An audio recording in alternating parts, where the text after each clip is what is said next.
which is going to be on domain and range. So we need to talk about what domain and range means. As you can see here, domain is going to be, we're going to think of it as our input values. That's the x values. Okay, range would be our output values, or the y, or you'd see it as f of x or f of whatever our function happens to be. Okay, so that's what domain and range are. Every domain value corresponds with exactly one range value, meaning if you put in something into a function, you're going to get a specific value out. You're never going to get two different numbers from a function if you put one number in. Okay, so if we want to find the domain restrictions, it's easier to think of what cannot be evaluated.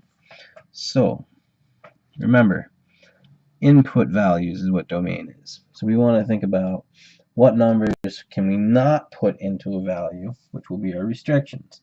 So for this first example, we see that we have 1 divided by x. Now we all know, since we started talking about fractions back in elementary school, that we can't divide by 0, so we can't have 0 on the bottom of a fraction, right? So we can basically plug in any number that we want in the whole world as long as we don't plug in 0. That would be our restriction on the domain. But we can plug in anything else we want. Next example, we have square roots. Now, if we remember from Algebra 1, when we talk about complex numbers, or I'm sorry, Algebra 2, talk about complex numbers, we know that we can't have a negative inside of a square root. So we can't have anything that's less than 0. We can have 0, but we can't have anything less. So we would say 0 or greater for that particular function. Our last example, well, there's really nothing that we can't plug in, right? We can plug in a negative or a positive. We can plug in a fraction, decimals, irrational numbers, right, if you would like to. Anything we want, we can plug in for x. So here, it could be anything, no restrictions.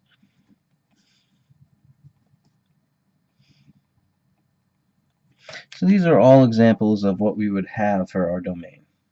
Okay, and we're working in the real number group. So for all of these, we would have this little symbol, which is like a capital R with an extra line. That means the real numbers.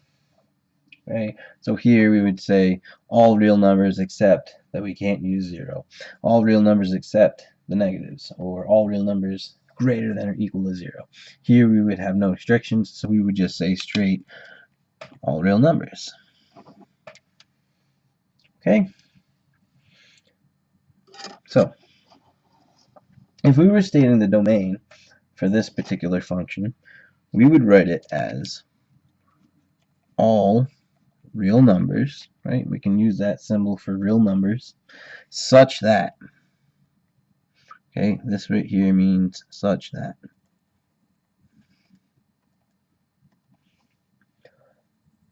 x is greater than or equal to 0. And then we would close off our little brackets. These brackets can be a little bit tough to draw at first. Do the best you can with them. Okay? So for this function, we can plug in anything we want as long as it's 0 or bigger. That includes fractions. Okay?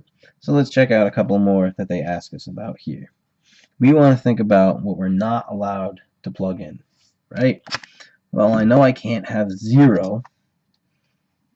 So let's think about what would I have to plug in order for each of those to be 0. Let's do that in a different color than red. Okay, here if I add 3, I know that x can never be 3 because I'll get 0 out if I choose 3.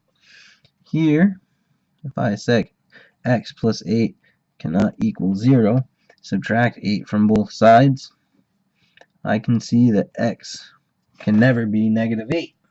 So for this particular function, I can never plug in 3, because if I do, I'll get a 0. I can't divide by 0. If I plug in a negative 8 here, I'd get a 0. Again, can't divide by 0.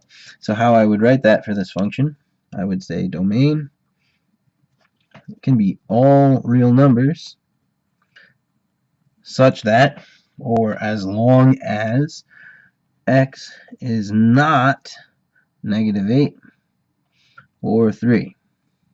But everything else is fine. This next problem, right, we want to see what can x not be equal to. Well, we said that it has to be something greater than or equal to 0, right?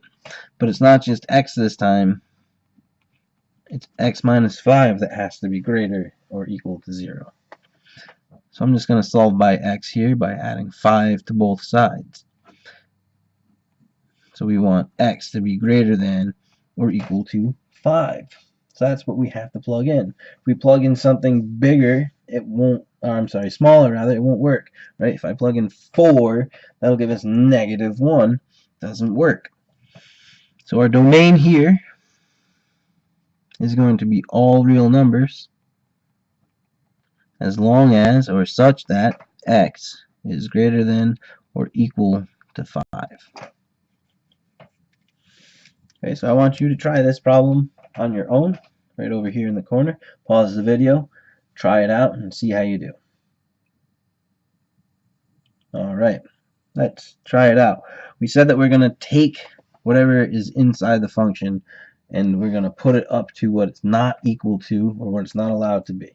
Right? We know that whatever's in here has to be greater than 0. And what is the thing inside the function? Well, it's 2x minus 4. Okay, so if I want to solve for x here, first I'm going to add 4 to both sides.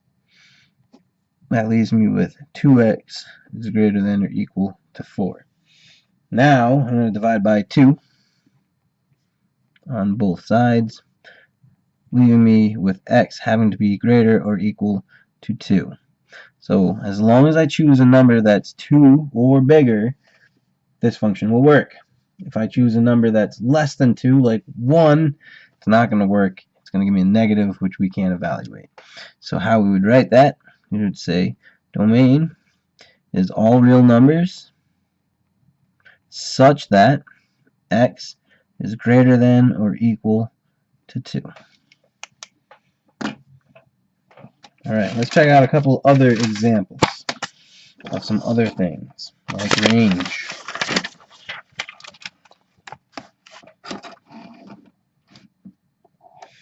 Range, we're also going to think about what won't come out.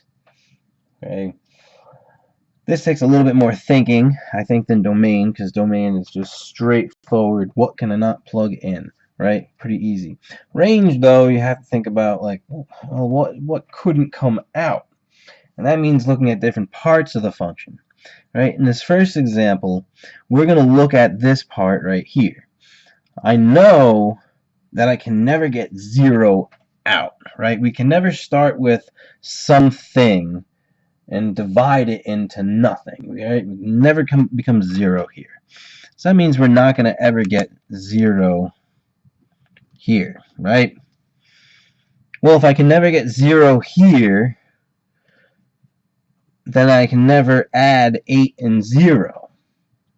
Okay, so that means that no matter what, I can never get 8 out of that particular function. No matter how hard I try, I can plug in every number I can think of in the world, and I'll never get just 8 out, because I'm never going to get 0, and I can never add 8 and 0. So we would write that this way. Here's range, R. We would say, well, I can get all real numbers in the world, except I cannot have y, or f of x, to equal 8. I chose y because that's what we would think of as our outputs. This next example, right? We have a square root. Now, we could technically get any values, negative or positives, out. Right? If we took the square root of 4, we could have 2 times 2 would give us 4, or we can have negative 2 times negative 2 would give us 4, right? So we can have both negatives or positives for square roots. So here, it can technically be anything. So our range is not restricted. We would say all real numbers.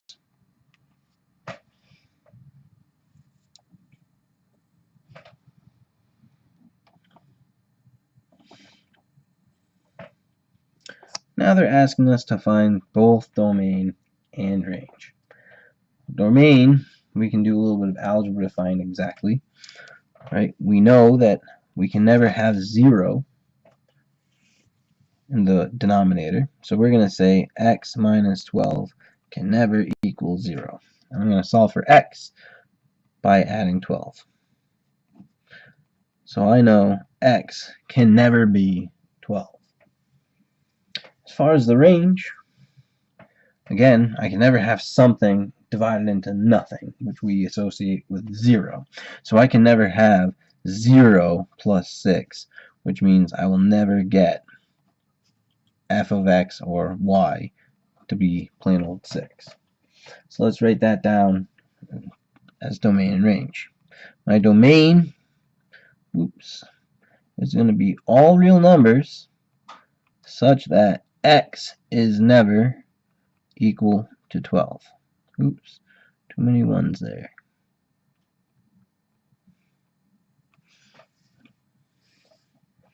Our range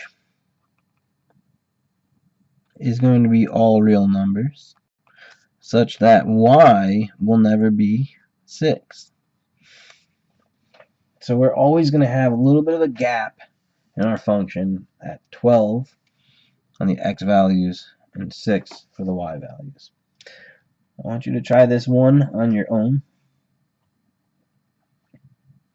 and see what you come up with. Alright.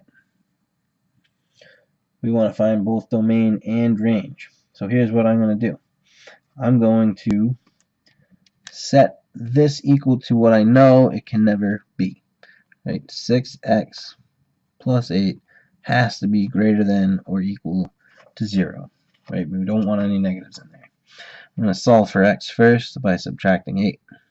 So we have 6x is greater than or equal to negative 8. And then I'm going to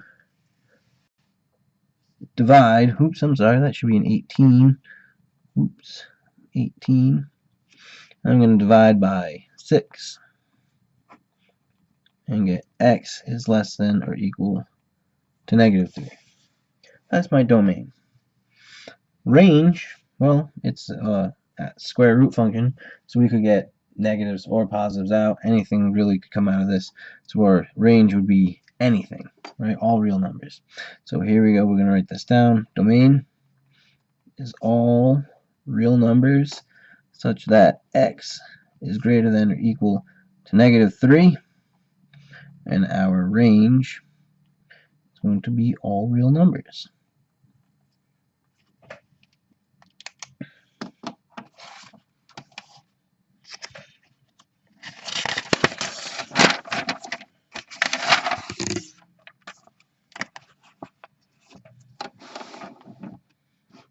Alright. On a coordinate plane, domain is still the x values, but we're going to be looking at the actual x-axis for domain. Alright, we'll look left to right. Range is still the y values, so we're going to look at the y-axis, which goes up and down. So, if we want to state domain and range looking at a graph, we would want to look at extremes. Okay, if we have gaps in functions like we see here, both vertically and horizontally, right, there's going to be little things missing.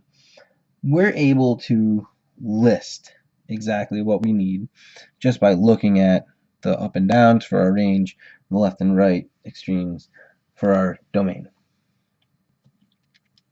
Alright, instead of talking about it, let's actually do a problem with it. Right? So first we're going to do domain. Domain would be our x-axis. So if I notice right here, right, it's showing me that the filled in circle, which means we include this point, this is the absolute farthest value to the left that I see on this function, right? There's nothing past that point. And that point is right here at -4. I do see, however, values being used as I go along the x-axis all the way to here. And we have what we don't include, right? The open space. But I also notice that going straight down, we include the value here. Okay, so I have an open space and a closed space, so we want to include all those values. And then it continues on in this direction forever. So it started at -4, and it's going on and on and on forever to positive infinity. Okay, that's our domain. And notice, by the way, there's no gaps, right? So we're including all real numbers. So domain is all real numbers such that, well, let's see. We said that we're going from -4 to infinity, so we're talking about all numbers that are greater than or equal to -4. So x has to be greater than or equal to -4. Now let's talk about the range. We're still going to be working in the reals. But let's see what our restrictions are for y. We'll do range in green. I always go down and then go work my way up. Okay, so if I started off, look where this is pointing, right? This is still pointing down all the way to -infinity. So that's the absolute lowest value that I see our function starting at, would be -infinity, because I see this thing going off down, right? But it's going to come up eventually up to here, this point. What value that point is, which we want to include, that's -4 on the y-axis. Okay, so we're using all of this stuff up to that point. And then we have this huge gap right here, big space. And our function picks up again. We include that point, which is +1. And yes, it might be splitting up, going up this way, but that's okay because we're allowed to have one y value for each x value. So it's technically okay for it to split like this, right? So we're going all the way up to here, and the function continues even further, and it stops. And we don't really include that value. That's the highest that it reaches, which is up here at, let's see, 1, 2, 3, 4, 5. So we do include this. We're going to go all the way up to here, but we don't include the 5. So how would we write that? Well, we would want y to be less than or equal to -4, right? Because we want -4 and everything less. And then for this piece up here, we want to be equal to 1 or greater, right? We can include 1. But we don't want to include 5. So that's going to be strictly less than 5.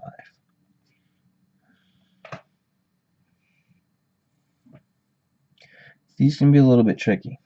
Okay, so when you try these on your own, think about it for a minute. If you write them out first, the way that we did here, then you can kind of see exactly what's going on, and it's a little bit easier to think about how to write these. Okay, so you're going to see another problem, and then we'll talk about it a little bit. Okay, we want to state the domain and the range. Again, we're going to do domain first. Domain is our left and right. So the farthest over that this function is, right, it doesn't have an arrow extending it any further. It's a closed circle, which means we include that point. And that point would be, let's see, -5. Okay, and we can continue to travel left and right along this line until we get here. And we don't want to include that value, but it stops right here at 1. Okay, so I'm starting at 5 and I'm going to include it. And I'm going all the way to 1 and I'm not including that value. So our domain is going to be all real numbers, right? There's no gaps anywhere. It's including everything in between. We want to start at -5, including it. So it's going to be greater than or equal. And we're going to go all the way to 1. But we're not including 1. So it's going to be a little bit less than 1. That's our domain. Range. Well, I'm looking at the farthest down our function goes, right? It starts right here at -2. That's the farthest point south, right? And we keep going up, we keep going up, we keep going up. Right here, well, it says here that I don't include 1, but if I plug it in over here, maybe 4 or so, we end up getting 1 out. So we're going to include 1 as a height. But where it stops is right here, which is 3. We do, however, include 3. So we're going all the way from -2, including that value. We go all the way up to 3, including that value. Range is definitely a little bit trickier to think about. So again, if you take a second to draw it out, mark up your picture however much you need. Okay, here's range. We're going to include all real numbers. We want to be bigger than -2, including. So -2 less than or equal to y. And we're going to go up to 3, including 3. So less than or equal to. We'll close it off. Okay, we're going to have a couple practice problems for you to try out. These are kind of difficult, so take a minute to think about it. Pause the videos, try them out, see how you do. Okay, here's your first problem. Alright, let's see how you did with this first problem. Working on the domain. I notice that my domain, it's pointing up, but it's also kind of pointing that way a little bit, right? So although it might be really slow, we're starting way over here at -infinity, right? It's going this way, and it's not stopping. So we're starting over at -infinity. And it's going to keep on going and keep on going and keep on going until all of a sudden it stops right here at this value, which is -3. And we include that value because it's a closed circle. So we're talking about all the numbers that are negative or less than -3. Right? We want to be anything less than -3. And it doesn't pick up from there. That's it.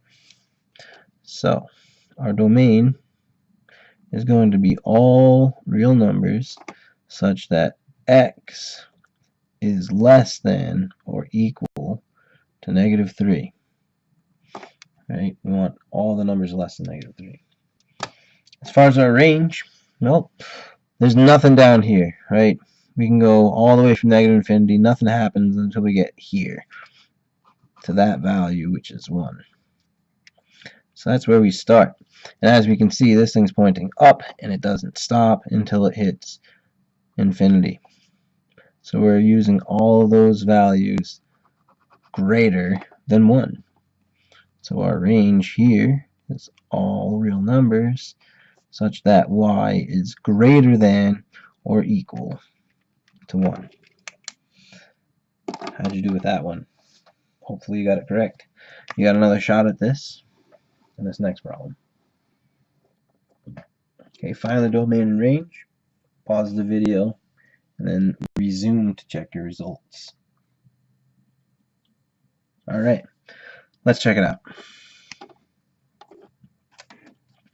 Starting with our domain. Right? The farthest value that we have is right here at -4. We travel all the way along until we get to this value, which is +4. But we're not going to include that value because it's an open circle. So we're starting at -4, using all of this stuff till we hit +4. So domain is all reals such that -4 is less than or equal to x. We don't want to include 4, so it's just going to be strictly less than 4. For our range,